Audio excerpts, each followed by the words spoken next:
Have you ever let one small moment of embarrassment stop you completely? Have you ever felt so stupid, so exposed, so humiliated that you decided it was safer to just give up and never try again? And if you are honest with yourself right now, how many times has your fear of looking foolish cost you something that could have changed your life forever? Because that is the question that this story is going to force you to sit with. And it is not a comfortable question.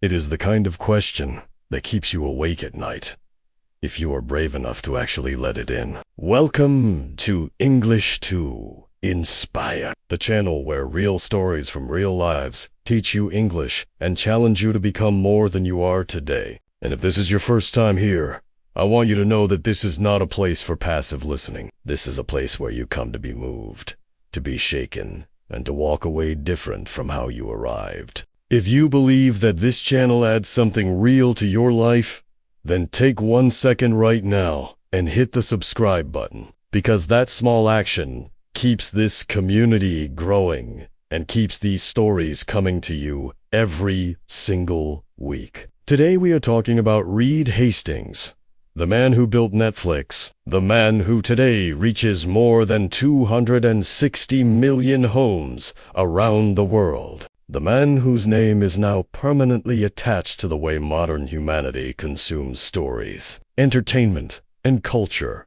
And yet, almost nobody knows that this empire, this massive, unstoppable machine, was not born from a brilliant plan or a room full of investors or a Harvard Business School idea. It was born from a moment of pure, burning embarrassment in a video rental store parking lot. Reed Hastings was not a chosen one. He was not handed anything. He did not come from a family of billionaires. He did not have a perfect path laid out in front of him. And in fact, the early chapters of his life were filled with the exact same confusion, restlessness, and searching that many of you feel right now. Because he was a young man who was smart enough to know he wanted something big but had absolutely no idea how to find it or what shape it would take. And that feeling of being capable but lost is something that millions of people carry every single day without ever doing anything about it. Here is what separates Reed Hastings from the person who stays stuck. And it is not intelligence.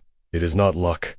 And it is not talent. It is the fact that every single time life handed him pain, he refused to let that pain be the end of the sentence. He insisted on making it the beginning of a new one. And that one habit, that one radical refusal to let humiliation, failure, or rejection write the final word, is the reason you are hearing his name today, and the reason this story is going to matter to you personally if you are willing to listen carefully. He was once exactly where you are, searching, stumbling, and unsure. And what happened next will show you exactly what is possible when you refuse to stop. Reed Hastings was born in Boston, Massachusetts, in the year 1960. And from the very beginning, he was the kind of person who could not sit still inside a system that felt too small for him. Because even as a young student, he had a mind that moved faster than the rules around him and a restlessness that no classroom could fully contain. And this was not arrogance. It was not rebellion for the sake of rebellion. It was simply the early signal of a person who was built for something larger than the ordinary path, even if he himself could not yet see what that something was. He studied mathematics at Bowdoin College and graduated in 1983, and mathematics taught him something that would follow him for the rest of his life, which is that every problem, no matter how messy and emotional it looks on the surface, has a logic underneath it.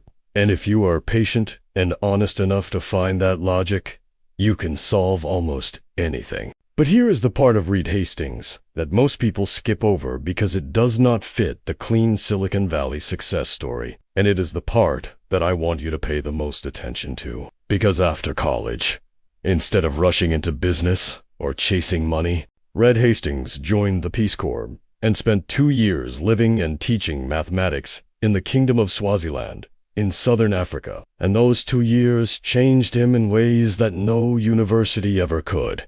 Because when you leave everything comfortable behind, when you go to a place where you have no status and no safety net and no familiar language of success, you are forced to discover who you actually are. underneath all the things you were told you were supposed to be. Africa broke, read open in the best possible way. Because he lived simply, he taught young students with almost no resources. He faced daily challenges that had no easy solutions. And he learned that the most important skill a human being can develop is not technical knowledge or business strategy, but the ability to stay calm, stay curious, and stay useful when everything around you is uncertain and difficult. And that lesson, learned in a small classroom far from Boston, would later become the invisible foundation underneath one of the most valuable companies in the history of human entertainment. Most people who want to build something great are looking for shortcuts. They're looking for the right connection, or the right moment, or the right piece of advice. But Reed was out there in the dust, learning how to be a person first. When he returned to the United States, he enrolled at Stanford University and earned a master's degree in computer science in 19. And now he had both worlds inside him. The mathematical precision of a trained thinker and the human depth of a man who had lived outside his comfort zone long enough for it to actually reshape him from the inside. And this combination, technical skill, layered on top of genuine human experience, is what would eventually make him not just a successful entrepreneur, but a genuinely different kind of leader. So many people try to build companies before they have finished building themselves. And Reed Hastings is a powerful reminder that the time you spend becoming a fuller human being is never wasted time. It is, in fact, the most important investment you will ever make. Think about your own life right now, and ask yourself honestly how much of your energy goes into developing your skills versus how much goes into developing your character, your patience, your ability to sit with discomfort and still move forward. Because the market is full of technically skilled people who collapse the moment things get hard. And what Reed was quietly building during those years in Africa and those late nights at Stanford was not just a resume. It was a foundation strong enough to hold the weight of everything that was coming next. In 1991, Reed Hastings founded his first company, and it was called Qwikster. And it was a software company that built tools to help programmers manage their code more efficiently. And if that sounds unglamorous and technical and far removed from the world of Netflix and streaming and global entertainment, that is exactly the point. Because almost nobody who ends up building something world-changing starts by building something world-changing. They start by solving a real problem in front of them with the tools they have available. And Reed had mathematics. He had computer science, and he had the patience that Africa had burned into his bones. And so, he started there, in the unglamorous, difficult, unsexy world of developer software. And he began to learn what it truly means to build something from nothing. Building Qwikster was not a romantic experience. It was not a movie montage of late nights and breakthrough moments and high fives in a garage. It was the grinding, exhausting, humbling daily reality of trying to convince people to believe in something that did not yet fully exist. Of managing personalities and egos and cash flow and deadlines. Of making decisions with incomplete information and then living with the consequences of those decisions. And Reed made mistakes. He made real mistakes, the kind that cost money and relationships and momentum. And the reason those mistakes mattered is not because they hurt him, but because he refused to hide from them. He looked directly at what went wrong and he asked himself the hardest possible question, which is, what did I do to cause this? And what do I need to change in myself to make sure it does not happen again? By 1997, Qwikster had grown into a serious company. Serious enough that a larger software corporation called Rational Software decided it wanted to acquire it. And the deal went through for around $700 million in stock, which made Reed Hastings, at least on paper, a very wealthy man. And you might think that this is the moment where the story becomes easy, where the pressure lifts, and the path becomes clear, and the man finally gets to relax. But wealth does not work that way, and Reed knew it. Because the moment you have financial security is also the moment you face the most dangerous question of your entire life, which is, what do you actually want?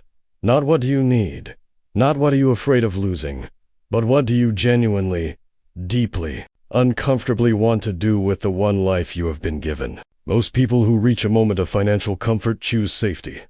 They protect what they have. They stop taking risks. They tell themselves they have already proven something and now it is time to enjoy it. And that choice is understandable. It is human. It is what fear disguised as wisdom sounds like. But Reed Hastings was not built for safety. He was built for problems. And the acquisition of pure atria did not quiet the restlessness inside him. It amplified it. Because now he had resources and experience and credibility and absolutely no excuse left to not go after something bigger and more meaningful and more terrifying than anything he had attempted before. That is the moment you need to recognize in your own life. Not the moment of success, but the moment right after it. The moment when you have proven you can do something, and the world is waiting to see if you will now settle for that proof, or use it as a launching pad for something that truly frightens you. Because Reed Hastings chose to be frightened again. He chose to start over again. And within 1 year of the pure atria acquisition, something happened to him in a parking lot that was so small, so ordinary, so embarrassingly human that it should never have changed the world. And yet it did. In 1997, Reed Hastings rented a copy of the movie Apollo 13 from his local Blockbuster video store, and he forgot to return it. And the days passed the way days do when life is busy and your mind is full of other things. And when he finally remembered and brought the tape back to the store, he was charged a late fee of $40. And $40 is not a life-changing amount of money for most people. And it certainly was not a life-changing amount of money for a man who had just been part of a $700 million acquisition. But what happened inside Reed Hastings in that parking lot after he paid that fine was not about the money. It was about the feeling. It was about the specific flavor of embarrassment and frustration that comes when a system treats you like a problem instead of a person. And that feeling did not leave him when he drove away. He has said in interviews that he was too embarrassed to even tell his wife about the late fee, and that detail matters more than people realize. Because shame is one of the most powerful forces in human psychology. It can destroy a person or it can transform them depending entirely on what that person decides to do with it. And most people who feel shame about something small choose to bury it. They choose to pretend it did not happen.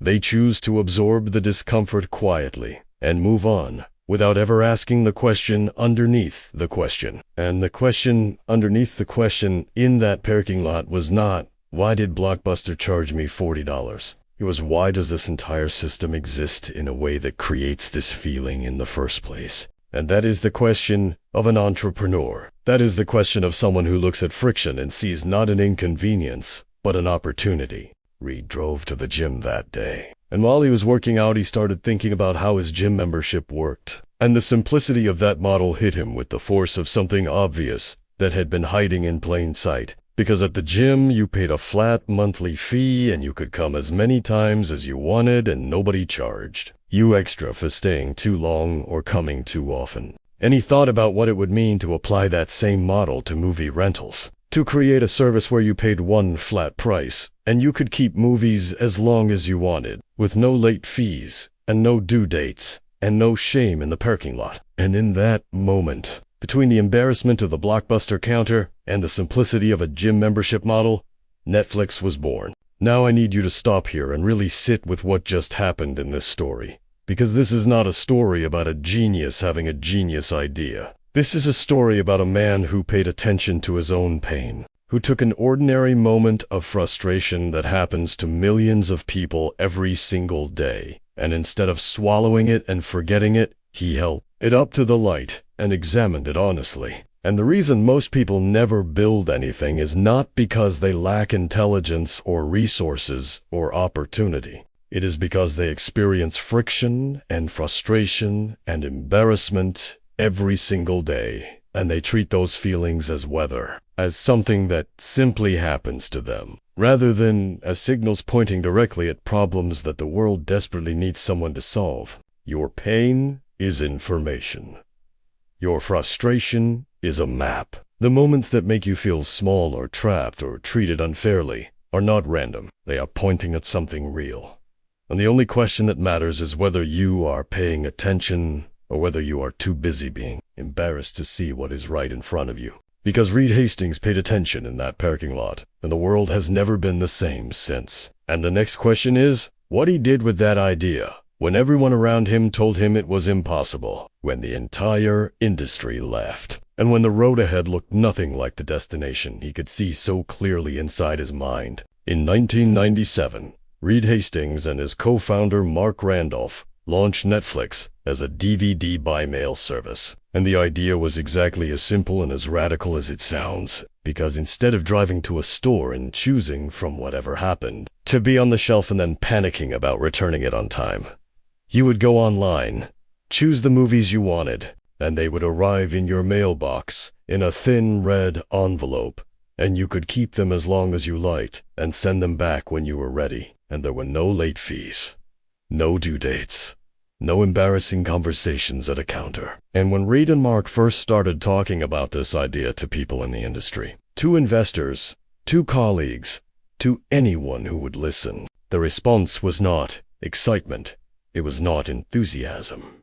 It was something much colder and much more discouraging than that. And that cold response is the part of the story that matters most for you right now. People told them it would never work, and they did not say it gently. They said it with the confidence of people who believed they understood the market, who believed they knew how consumers behaved, who believed that convenience was already being served well enough by the thousands of Blockbuster stores spread across the country like a blue and yellow army of certainty. And the critics had data, and they had logic, and they had experience on their side. And Reed and Mark had nothing but a painful memory in a parking lot and a belief so strong it was almost irrational. And here is what I want you to understand about that moment. Because this moment is not unique to Reed Hastings. This moment happens to every single person who has ever tried to build something real. The moment when the people around you look at your dream and explain to you calmly and reasonably exactly why it cannot exist. The early days of Netflix were not triumphant. They were brutal, because the technology was unreliable. The logistics of mailing DVDs across the country were complicated and expensive. The selection was limited, and customers were not yet comfortable with the idea of ordering entertainment online and waiting for it to arrive by mail. And there were moments in those early years when the company was bleeding money fast enough that the end felt not just possible, but inevitable. And Reed sat with that pressure every single day. He carried it home at night. He woke up with it in the morning. And the question that must have visited him in his darkest moments is the same question that visits every entrepreneur, every artist, every person who has ever bet on themselves. Which is, what if I am wrong? What if the critics were right? What if this pain I am feeling right now is not the price of something great, but simply the consequence of a mistake? I was too proud to stop making. But Reed did not stop. And the reason he did not stop is not because he was fearless. It is because he had learned something in the dust of Swaziland and the long nights of building pure atria that most people never fully absorb, which is that discomfort is not a sign that you are going the wrong way. Discomfort is simply the texture of the road that leads somewhere worth going. And every morning that he chose to keep going despite the doubt and the losses and the laughter of the industry, he was making a deposit into an account that would one day pay out in a way that nobody, not even Reed himself, could fully imagine yet. By the year 2000, Netflix had hundreds of thousands of subscribers, and the red envelope had become something that people genuinely looked forward to finding in their mailbox, and the company was growing. Slowly, painfully, expensively, but growing. And Blockbuster was still enormous, and still dominant, and still utterly convinced that this small mail-order movie company was nothing more than a curiosity, a novelty that would fade the moment the initial excitement wore off. And that arrogance, that comfortable certainty of the giant looking down at the small thing trying to climb, was about to produce one of the most remarkable and instructive meetings in the history of American business. A meeting where Reed Hastings walked into the house of the giant and made an offer that the giant was too blind to accept. In the year 2000, Reed Hastings and Mark Randolph flew to Dallas, Texas, and walked into the headquarters of Blockbuster Entertainment, and they sat across the table from Blockbuster's executives and made an offer that, if accepted, would have changed everything about the world you live in today, because Reed looked at the most powerful video rental company on the planet, a company with more than 9,000 stores and 60 million customers and billions of dollars in revenue, and he offered to sell Netflix to them for $50 million. And $50 million was not a small amount of money, but it was also not an unreasonable price for a growing company with a proven model and a passionate subscriber base. And Reed believed genuinely that a partnership between Netflix's technology and Blockbuster's reach could create something that would dominate the entertainment industry for decades to come. The Blockbuster executives laughed, and I want you to feel the weight of that word because it is not a metaphor. They actually laughed in the room. They found the proposal so absurd, so presumptuous, so disconnected from what they believed reality to be. That laughter was their natural response, and Reed and Mark sat there in that room in Dallas and absorbed that laughter. And they smiled politely, and they shook hands, and they flew back to California. And what happened inside Reed Hastings on that flight home is something that only people who have ever been truly dismissed can fully understand. Because being laughed at by powerful people is a specific kind of pain. It is not the sharp pain of a direct attack. It is the slow-burning pain of being made to feel invisible, irrelevant, like someone who does not yet understand how the real world works. But here is what Reed Hastings did with that pain.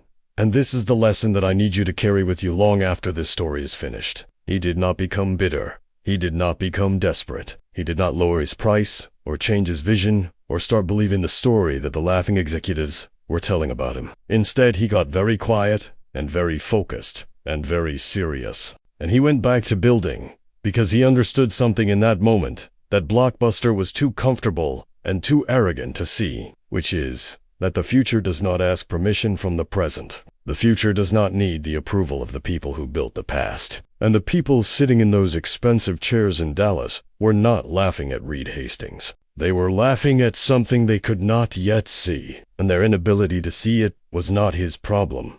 It was his opportunity. Blockbuster would file for bankruptcy in the year 2010. Exactly 1 decade after the meeting where they laughed Reed Hastings out of their building, and by that time Netflix had millions of subscribers and was in the middle of a transformation so bold and so risky that even the people who believed in Reed were not sure it would survive. And the story of Blockbuster's collapse is taught in business schools around the world as a warning about arrogance and complacency and the danger of believing that size equals permanence. But I want you to understand that the real lesson is not about Blockbuster. The real lesson is about what you do in the room where people laugh at you. Because that room exists in every life. It is not always a boardroom in Dallas. Sometimes it is a kitchen table where a family member tells you your dream is unrealistic. Sometimes it is a classroom where a teacher tells you that you are not the kind of person who does great things. Sometimes it is an internal room inside your own mind where the voice of every doubt you have ever collected sits together and laughs at the version of you that still believes something better is possible. And the question that Reed Hastings answered in that airplane flying back from Dallas is the same question you are being asked right now, which is whether the laughter of people who cannot see your vision is going to stop you or whether it is going to quietly and permanently fuel you. Because what happened next at Netflix required more fuel than almost anyone could have predicted. By the mid-2000s, Netflix was succeeding. The red envelopes were moving across the country in the millions. The subscriber numbers were climbing.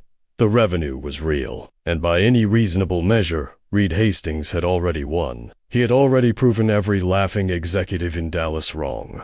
He had already built something that millions of people genuinely loved and depended on. And this is the moment in most success stories where the hero consolidates, where he protects what he has built, where he hires smart people to manage the growth and steps back and enjoys the fruits of a decade of painful, relentless work. And nobody would have blamed Reed Hastings for doing exactly that. Nobody would have called him a coward or a failure, because what he had already built was extraordinary by any standard. And the comfortable thing, the safe thing, the thing that fear dressed up as wisdom would have whispered in his ear every single night, was to stop pushing and start protecting. Reed Hastings did the opposite, and what he did next was so counterintuitive, so aggressive, so willing to destroy what was already working in pursuit of what could work better, that even the people inside Netflix thought he might be making the biggest mistake of his career. Because Reed looked at the DVD business that was generating hundreds of millions of dollars in revenue and making customers genuinely happy, and he decided that it was already dying. Not today, not tomorrow, not even next year, but eventually, and inevitably, because he could see something on the horizon that most people in the industry were still dismissing as a fantasy, which was the idea that one day, soon, people would not want to wait 2 days for a red envelope. They would want to press a button and watch anything they wanted instantly. And that day was coming, whether Netflix was ready for it or not. The internet in 2007 was not the internet, today. The connections were slower. The screens were smaller. The technology for delivering high-quality video over a network was expensive and unreliable, and most households simply did not have the bandwidth to stream a movie without constant interruption, and every practical reasonable argument pointed to the same conclusion, which was that streaming was a future technology, not a present one. And the present technology, the DVD by mail model, was working beautifully and profitably, and there was no rational urgency to abandon it. But Reed Hastings was not making a rational argument. He was making a directional bet. And there is a profound difference between those two things that most people never fully understand. A rational argument says, here is what the data tells us about right now, and here is the safest decision based on that data. And a directional bet says, here is where I believe the world is going, regardless of what the data says today, and I am going to position myself there. Now, even though it is expensive and uncomfortable, and possibly suicidal to do so, and Reed made the directional bet. He launched the streaming service in 2007. He began investing enormous amounts of money into technology and content and infrastructure, at a time when most subscribers still preferred the red envelope. And he did this, knowing that he was essentially funding his own disruption, knowing that every dollar he put into streaming was a dollar that was working to make his own existing business obsolete. This is the kind of thinking that almost no person and almost no company is capable of, because it requires you to look honestly at the thing you have built, the thing you are proud of, the thing that is currently feeding you and your team and your investors, and say out loud that it is not enough, that the world is moving, and if we do not move faster than the world, we will one day wake up and find ourselves standing exactly where Blockbuster stood, enormous and confident and completely blind to the wave that is about to erase everything. And Reed Hastings had seen that blindness up close in a boardroom in Dallas, and he had made a promise to himself that he would never be the man in that chair. And that promise was about to be tested in the most painful and public way imaginable. Reed Hastings believed that the way you build a company is just as important as what the company actually does. And this belief was not a philosophical decoration hanging on the wall of a conference room. It was the central operating principle of everything he touched at Netflix. Because he had watched enough organizations grow comfortable and slow and political and afraid. He had seen how success itself becomes the enemy of the hunger that created the success in the first place. And he was determined to build something different. Something that would stay sharp and honest and moving forward, not because of rules and procedures and management layers, but because of the quality of the people inside it and the culture that connected them to each other and to the mission. They were all serving together. And so, in the early 2000s, Reed and his team began writing down what they actually believed about work and people and excellence. And what came out of that process was a document that would eventually change how the entire business world thinks about organizational culture. The Netflix culture deck was shared publicly in 2009, and it spread across the internet with the speed of something that touches a nerve people did not know they had. Because it said things that most companies think, but never say. It said that the goal is not to create a family where everyone is comfortable and protected, regardless of performance. The goal is to create a team. A genuine high-performance team where every single person is excellent at what they do and is made better by the excellence of the people around them. And it said that the greatest gift you can give a talented person is not job security or a comfortable routine, but radical honesty. The kind of honest feedback that most managers are too afraid to deliver, and most employees are too fragile to receive. And Reed believed that treating adults like adults, telling them the truth about their performance and trusting them to handle that truth, was not cruelty.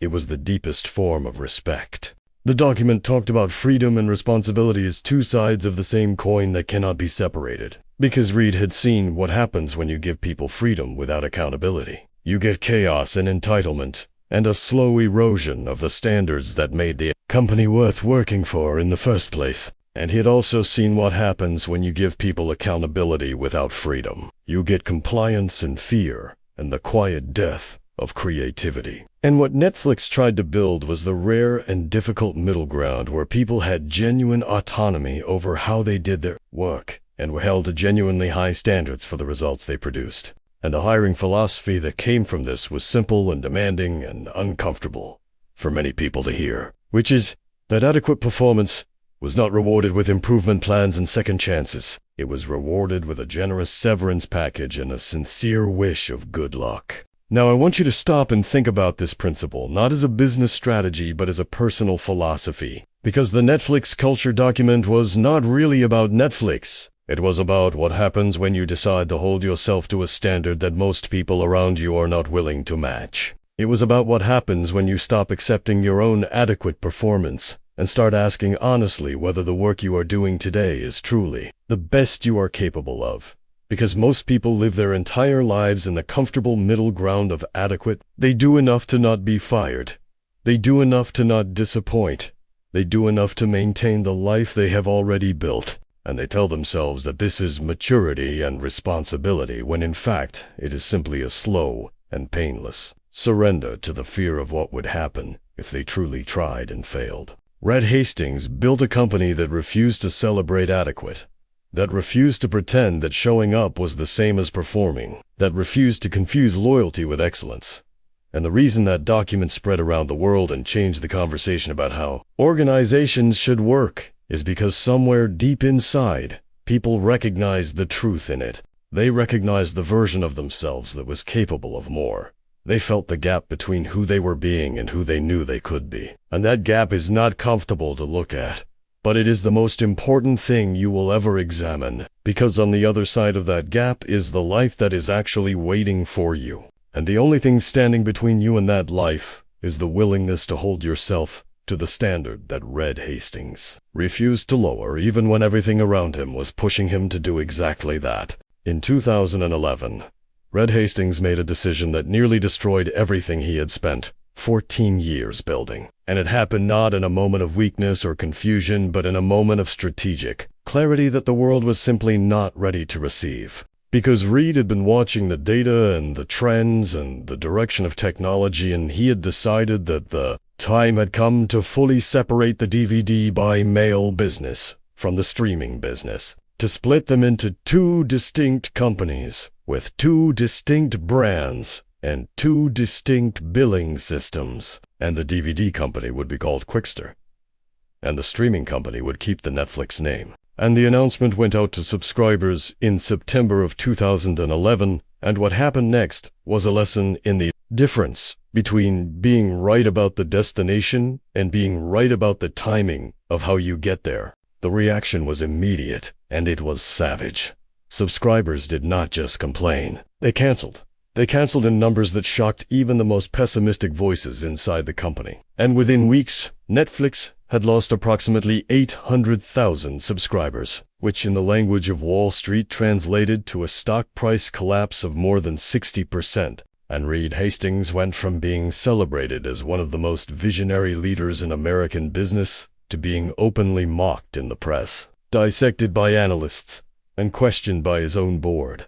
And the Qwikster name itself became a cultural joke, a shorthand for corporate arrogance and disconnection from the customer. And Reed sat at the center of that storm, not as an abstract executive, but as a human being who had made a very public mistake, and now had to decide what kind of person he was going to be in the aftermath of it. He did not hide, and he did not deflect, and he did not hire a public relations firm to craft a carefully worded statement that apologized without actually apologizing. Instead, Reed Hastings wrote a direct and personal letter to Netflix subscribers, and he said simply that he had messed up, that he had been arrogant, that he had moved too fast without respecting the experience of the people who trusted the company.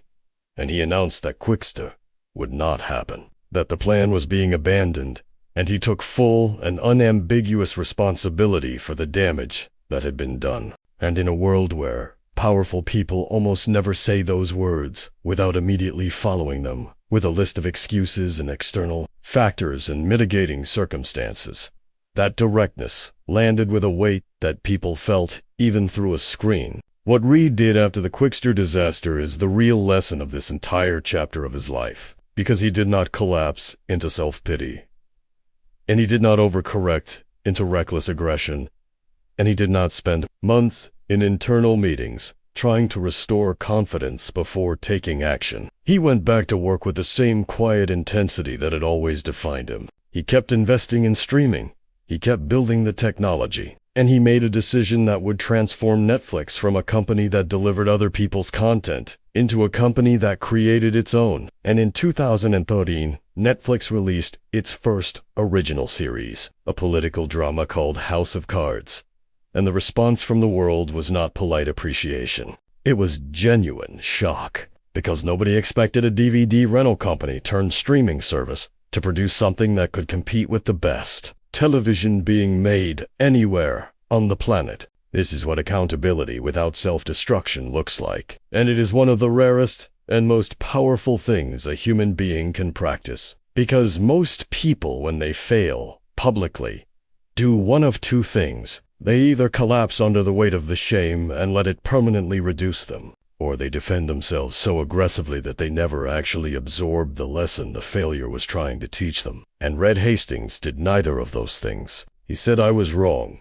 I am correcting it." And then he moved forward with more clarity and more conviction than he had before the mistake. And that combination of honesty and forward motion is not a personality trait that some people are born with and others are not. It is a choice. It is a daily practice. It is something you can decide to do right now in your own life, regardless of how badly you have stumbled or how publicly you have fallen. And what came after that choice for Reed Hastings was something that even he could not have fully imagined. Today, Netflix operates in every country on Earth, except a small handful. It has more than 260 million paying subscribers. It spends billions of dollars every single year creating original films and series and documentaries in dozens of languages. It has won Academy Awards and changed the careers of filmmakers and actors and writers around the world. And it employs tens of thousands of people whose livelihoods exist because one man refused to let a $40 late fee be just a $40 late fee. And when you lay the full arc of this story out, from beginning to end, from the Peace Corps' classroom in Swaziland, to the boardroom in Dallas, to the Qwikster disaster, to the global empire that exists today, what you are looking at is not a story about technology or entertainment or business strategy. You are looking at a story about a specific quality of human being. And that quality has a name, and the name is refusal. The refusal to accept that the world as it currently exists is the only version of the world that is possible. Reed Hastings was not the smartest person in any of the rooms he entered. He was not always right. He was not always liked. He was not always understood. And there were multiple moments across the decades where the rationale, reasonable, data-supported decision would have been to stop, to sell, to retreat, to accept a smaller version of the dream and call it a victory and go home. And he refused every single time, not with arrogance, not with blindness, but with the calm and stubborn conviction of a man who had learned in a dusty African classroom that the most important thing a person can develop is not skill or strategy or capital, but the ability to keep moving forward when every signal around you is suggesting that stopping would be the smarter choice. And that ability is not given to special people.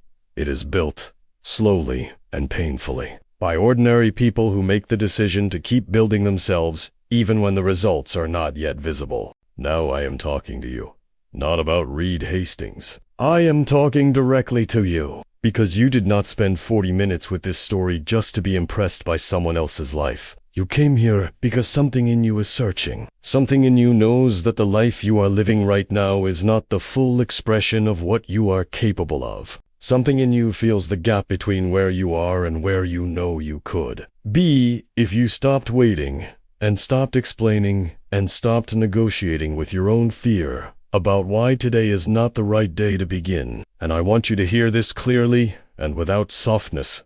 There is no right day. There was no right day for Reed Hastings standing in that Blockbuster parking lot. There was no right day for him sitting on that airplane flying home from Dallas. There was no right day for him watching his stock price collapse after Qwikster. There was only the day he was on and the choice he made on that day. And you are on a day right now, and you are making a choice right now, whether you are conscious of it or not. The late fee that changed the world was not $40.